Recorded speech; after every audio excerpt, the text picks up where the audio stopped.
Bienvenue dans ce voyage mode explorateur dans les bras de Morphée.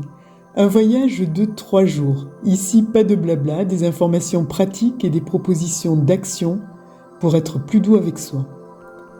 Installez-vous bien confortablement car nous allons explorer un univers où dormir n'est pas simplement un état, c'est un instinct, où chaque aspect est d'une sensibilité extrême et où l'importance de le respecter devient une évidence.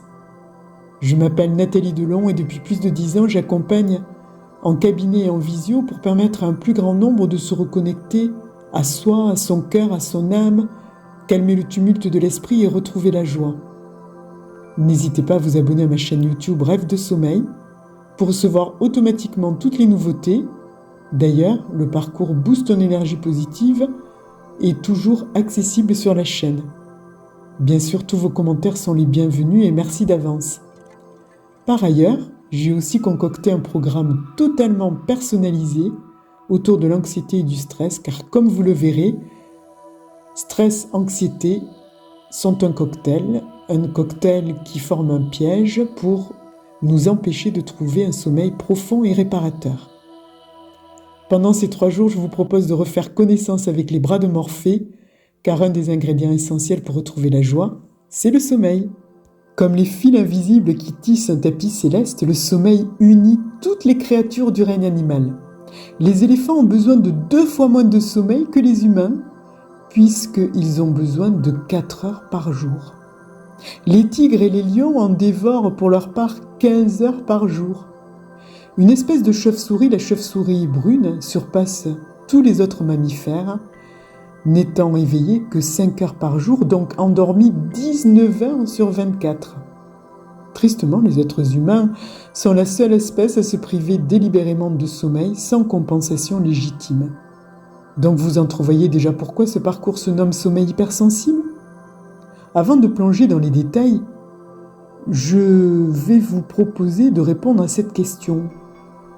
Vous souvenez-vous de la dernière fois où vous vous êtes réveillé en vous sentant vraiment reposé, sans avoir besoin de caféine pour vous remettre sur pied ? Si la réponse est non, sachez que vous n'êtes pas seul. Malheureusement, dans les sociétés modernes, la plupart d'entre nous luttent pour trouver le sommeil salvateur.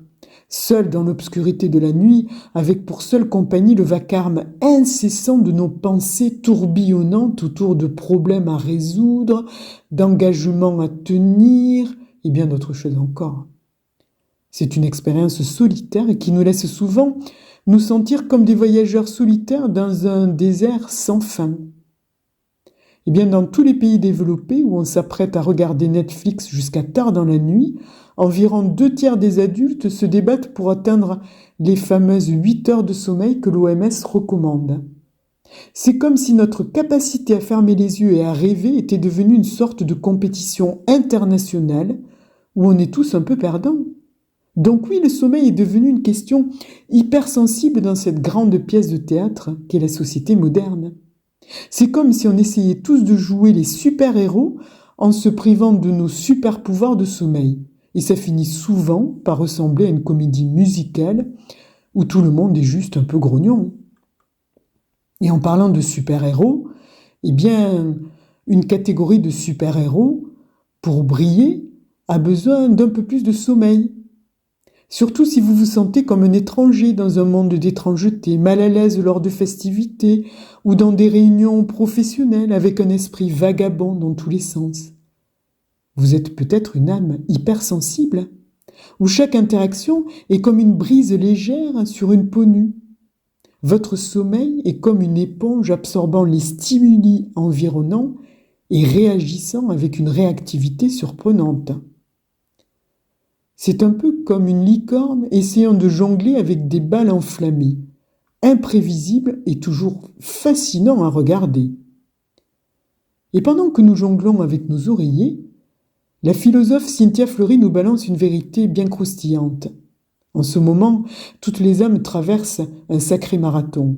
C'est comme si on était tous dans une course de fond et au lieu de courir sur une piste, on fait des rêves où on est poursuivi sans cesse. C'est la vie moderne, n'est-ce pas ? Si l'égalité est une construction sociale et la liberté renvoie à la conscience, la dignité représente ce qui nous reste. Et en ce moment, le respect de la dignité, c'est aussi un peu comme le vertige existentiel des temps modernes. Et voilà, on se retrouve à jongler avec nos peurs dans ce grand spectacle de l'incertitude. C'est un peu comme être dans un cirque où on essaie d'éviter les trapèzes des soucis et les boules de feu de l'anxiété. Et au milieu de tout ce chaos, une question persiste. Alors pourquoi est-il si crucial de respecter ce sommeil hypersensible ? C'est comme si on essayait de comprendre pourquoi les clowns ont besoin de leur nez rouge. Ça semble loufoque, mais ça fait partie intégrante du numéro. Le sommeil, la pierre angulaire de notre santé physique et mentale. Le sommeil est le jardinier de notre esprit. Il cultive la créativité dans le sol fertile de nos rêves, apaise les tempêtes émotionnelles et rétablit l'équilibre.